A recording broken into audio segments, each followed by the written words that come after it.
Hi everybody, it's me सुमन मलिक और आज हम डिस्कस करने वाले हैं आर्टिकल 16 के बारे में जो कॉन्स्टिट्यूशन के पार्ट 3 में फॉल करता है। और पार्ट 3 जो है हमारा फंडामेंटल राइट है और आर्टिकल 16 राइट टू इक्वालिटी के अंदर आता है। सो आर्टिकल 16 क्या कहता है? वो कहता है कि equality of opportunity in matter of public employment, मतलब कि पब्लिक एम्प्लॉयमेंट के अंदर आपको समान अवसर प्रदान किए जाएंगे। मतलब आपको बिना किसी डिस्क्रिमिनेशन के आपके साथ इक्वली ट्रीट किया जाएगा अपॉर्चुनिटीज़ के अंदर। सो ये आर्टिकल 16 कहता है। जब इनिशियली आर्टिकल 16 में सिर्फ 4 क्लोज थे, लेकिन अमेंडमेंट के द्वारा इसमें और भी क्लोज ऐड कर दिए गए जो स्पेशली जो है रिजर्वेशन से रिलेट करता है और उन्हें एज ए एक्सेप्शन डील किया जाता है आर्टिकल 16 के क्लोज 1 और 2 के लिए। तो चलिए देखते हैं क्लोज वाइज ये आर्टिकल क्या कहता है। सबसे पहले क्लोज 1 को देखते हैं। क्लोज 1 क्या कहता है? देखिए, there shall be equality of opportunity for all citizens, मतलब सभी सिटीजन्स को समान रूप से अवसर दिए जाएंगे। किस चीज़ में?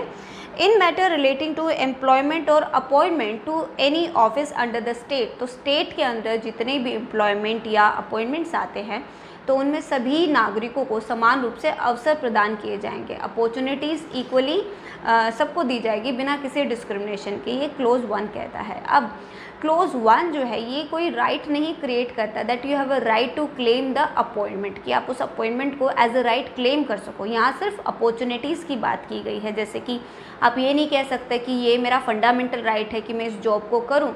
आपको इक्वली अपॉर्चुनिटीज़ तो दे सकती है गवर्नमेंट, लेकिन बिना किसी डिस्क्रिमिनेशन के अपॉर्चुनिटी तो दे सकते हैं, लेकिन ये एज ए राइट नहीं आप उसमें क्लेम कर सकते उस अपॉइंटमेंट के लिए। नेक्स्ट इसमें है कि राइट टू जो इक्वालिटी है ये किन लोगों पर एप्लीकेबल होता है। अब सपोज़ करिए कोई सोसाइटी में एक पर्सन यहाँ, एक क्लास जो है यहाँ है स्टैंड करती है और एक यहाँ स्टैंड करती है, तो दोनों में जब डिफरेंस है तो आप इक्वालिटी का रूल उस पर फॉलो नहीं कर सकते हैं। आप ये राइट टू इक्वालिटी है उन लोगों पर एप्लीकेबल करते हैं जो same socially, educationally, economically same class से बिलोंग करते हैं। अगर उनमें से एक क्लास जो है अगर वो बैकवर्ड है तो आप उस पर इक्वालिटी का रूल फॉलो नहीं कर सकते हैं। आपको इक्वालिटी का रूल फॉलो करने के लिए दोनों को सेम स्टैंडर्ड ऑफ क्लास का बिलोंग करना ज़रूरी है। ये क्लोज 1 कहता है। क्लोज 2 क्या कहता है? क्लोज 2 में 7 ग्राउंड बताए गए हैं जिनके बेसिस पे जो है डिस्क्रिमिनेशन नहीं किया जा सकता है, जैसे कि religion, race, caste, sex, descent, place of birth and residence.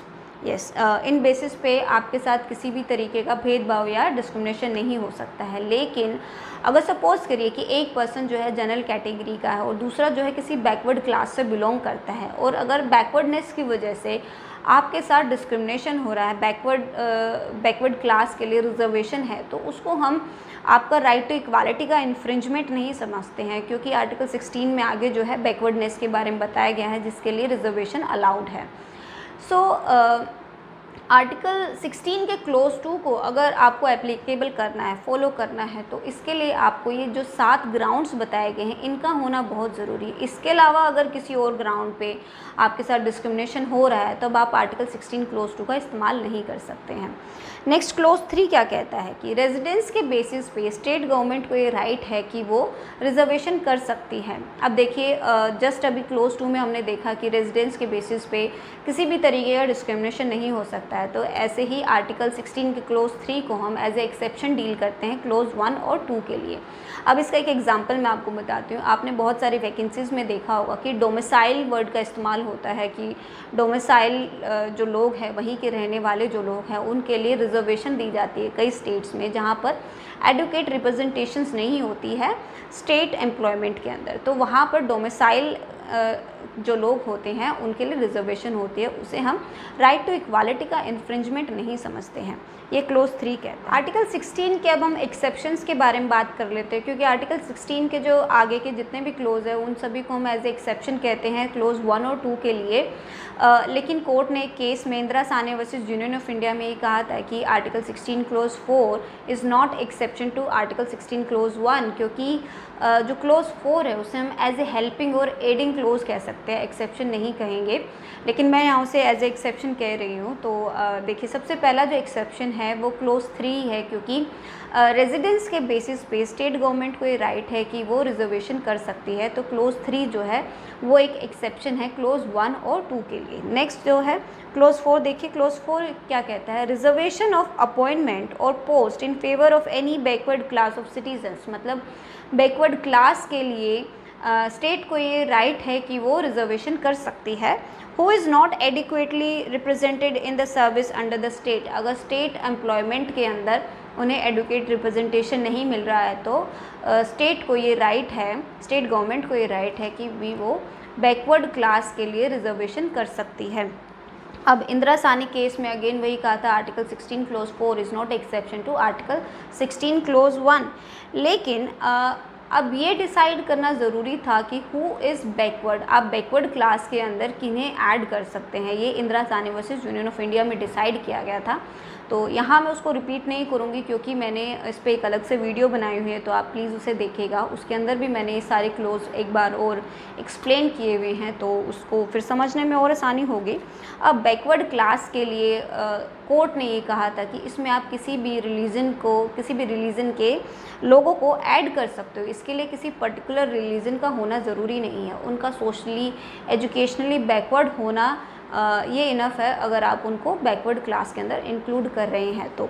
अब इसके 2 बेसिक इंग्रेडिएंट हैं कि भी जो लोग हैं, जो क्लास है, जो लोगों की जो क्लास है वो सोशली और एजुकेशनली बैकवर्ड होनी चाहिए, तभी आप उसको बैकवर्ड क्लास कह सकते हैं। सेकंड है, अगर उन लोगों को गवर्नमेंट स्टेट गवर्नमेंट के अंदर सर्विसेज के अंदर अगर एडुकेट रिप्रेजेंटेशन नहीं मिल रहा है तो आप तभी उनके लिए रिजर्वेशन कर सकते हैं, अदरवाइज़ नहीं कर सकते। अगर सपोज़ करिए कि कोई किसी पर्टिकुलर क्लास के लोगों को एडुकेट रिप्रेजेंटेशन मिल रहा है, तब आप उन्हें बैकवर्ड नहीं कह सकते, तब आप उनके नाम पर या उन लोगों के लिए रिजर्वेशन नहीं कर सकते हैं। उनका एडुकेट रिप्रेजेंटेशन का नहीं होना ये बहुत ज़रूरी है रिजर्वेशन के लिए। ये 2 बेसिक इंग्रेडिएंट थे। अब अगेन क्लोज 4 जो है कोई मैंडेटरी प्रोविज़न नहीं है कि अगर कोई बैकवर्ड क्लास है तो उसके लिए रिजर्वेशन करना ही करना ज़रूरी है। सेम वही चीज़ की भी अगर एडुकेट रिप्रेजेंटेशन नहीं है तभी वो रिजर्वेशन होगा। अगर उनका रिप्रेजेंटेशन होगा प्रॉपरली तब उनके लिए रिजर्वेशन करने की कोई ज़रूरत नहीं है।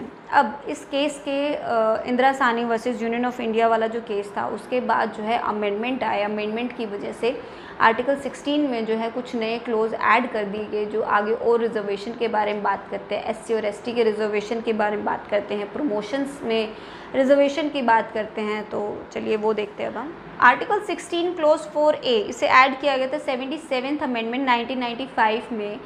ये कहता है रिजर्वेशन इन प्रमोशन, मतलब प्रमोशन के अंदर भी रिजर्वेशन की जाएगी। किन लोगों के लिए? SC और ST लोगों के लिए। इस क्लोज में OBC के बारे में नहीं बताया गया, तो ये सिर्फ SC और ST लोगों के रिजर्वेशन की बात करता है प्रमोशन के अंदर।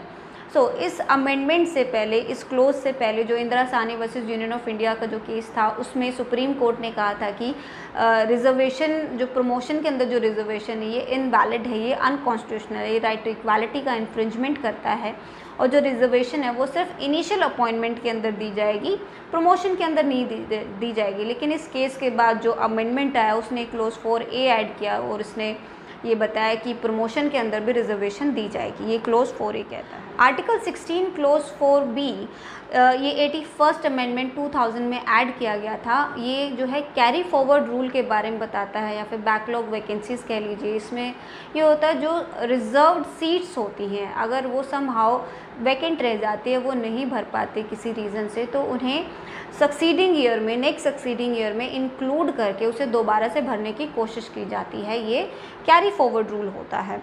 अब ये जो है सभी रिजर्व्ड सीटों के लिए है, लाइक चाहे वो SC हो, ST हो, OBC हो, जितनी भी रिजर्व कैटेगरी की सीटें होती हैं अगर वो खाली रह जाती है तो उन्हें नेक्स्ट ईयर में भरने की कोशिश की जाती है फिर से। अब ये जो है इस क्लोज़ के ऐड होने से पहले भी ये रूल फॉलो किया जाता था, क्योंकि एक गवर्नमेंट ऑर्डर के द्वारा कैरी फॉरवर्ड रूल को अडॉप्ट किया जा चुका था और इसी तरीके से उसे भरने की कोशिश की जाती थी, सीटों को भरने की कोशिश की जाती थी। लेकिन यहाँ प्रॉब्लम क्या आती थी, यहाँ पर कोई भी एक लिमिट नहीं थी कि आप जो प्रीवियस ईयर की जो वैकेंसीज़ लेकर आ रहे हो दोबारा, तो उसमें कितना % तक ही रिजर्वेशन रहना चाहिए। क्योंकि अगर प्रीवियस ईयर की बहुत सारी वैकेंसीज इसी तरह से वेकेंट होती रही, नेक्स्ट ईयर में ऐड होती रही, तो इससे क्या है, जो रिजर्वेशन की जो लिमिट है 50% जो लिमिट होती है वो एक्सीड हो जाती है। तो इस बेसिस पे ये कुछ इसके लैंडमार्क केसेस हुए हैं जो मैं आपको बताती हूँ। फर्स्ट केस था 1963 का एक केस था, Balaji versus state of Mysore. इसमें कोर्ट ने कहा था कि जो क्लास है, जो कास्ट है, वो एक सिंगल डिटरमाइनिंग फैक्टर नहीं होना चाहिए ये डिसाइड करने के लिए हु इज़ बैकवर्ड, आप किन लोगों को बैकवर्ड क्लास में इंक्लूड कर रहे हैं। कास्ट जो है एक सिंगल क्राइटेरिया नहीं होना चाहिए ये देखने के लिए।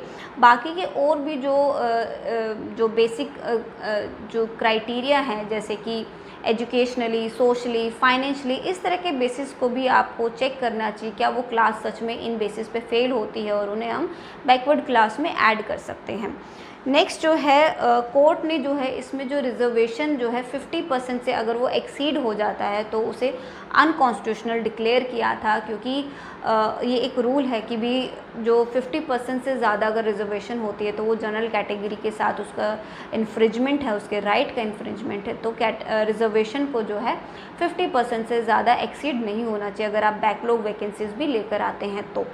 ये इसका एक केस था। नेक्स्ट केस था 1964 का एक केस था, T Devadasan versus union of India. इसे हम कैरी फॉरवर्ड केस भी कह सकते हैं, इसको वैसे पॉपुलरली इसी नाम से जाना जाता है, कैरी फॉरवर्ड रूल केस। इसमें सुप्रीम कोर्ट ने इस रूल को, जो कैरी फॉरवर्ड रूल को जो है स्ट्रक डाउन कर दिया था। अब जिसकी वजह से गवर्नमेंट को जो है अपना ये जो ऑर्डर था जिसको ये फॉलो कर रहे थे उसको मॉडिफाई करने की ज़रूरत पड़ी, और जो कैरी फॉरवर्ड रूल में जो वैकेंसीज़ जो है फिल की जाती थी उस पर जो है लिमिट लगाई गई कि भी 45% से ज़्यादा जो है टोटल रिजर्वेशन क्रॉस नहीं करना चाहिए। पहले में जो मैंने आपको बताया था 50% से अगर वो ज़्यादा एक्सीड होता है तो वो अनकॉन्स्टिट्यूशनल हो जाएगा। इस केस के डिसीज़न के बाद गवर्नमेंट ने अपने कैरी फॉरवर्ड रूल पे जो है एक लिमिट लगाई, वो थी 45%, मतलब 45% से ज़्यादा रिजर्वेशन नहीं होनी चाहिए। ये T Devadasan versus union of India का केस था। आर्टिकल 16 क्लोज 5 जो है ये भी एक एक्सेप्शन है क्लोज 1 और 2 के लिए, क्योंकि 1 और 2 कहता है कि रिलीजन के बेसिस पे आप कोई डिस्क्रिमिनेशन नहीं कर सकते हैं। लेकिन क्लोज 5 क्या कहता है, द इनकम्बेंट मतलब dependent of an office in connection with the affairs of any religious और डिनोमिनेशनल इंस्टीट्यूशंस और any member of the governing body there of shall be a person of particular religion और belonging to a particular denominations. अभी कहता है कि अगर कोई particular religious institution है तो उसकी जो गवर्निंग बॉडी है, उस गवर्निंग बॉडी के जो मेंबर्स होंगे उस पर्टिकुलर रिलीजन से ही बिलोंग करने वाले होने चाहिए। सपोज़ करिए कोई हिंदू धर्म का ऐसा कोई इंस्टीट्यूशन है तो उसकी जो गवर्निंग बॉडी है वो हिंदू धर्म से ही बिलोंग करने वाले लोगों की हो सकती है। ये क्लोज 5 कहता है। इट मीन्स के रिलीजन के बेसिस पे एक टाइप का ये रिजर्वेशन है। तो अब ये जो है एज ए एक्सेप्शन डील किया जाता है आर्टिकल 25, 26 और 29 और आर्टिकल 30 के लिए। This clause 5 is exception to article 25, 26, 29 and 30। अब नेक्स्ट जो क्लोज है क्लोज 6 है, आर्टिकल 16 क्लोज 6। अभी इसे रिसेंटली 2019 में ऐड किया गया था।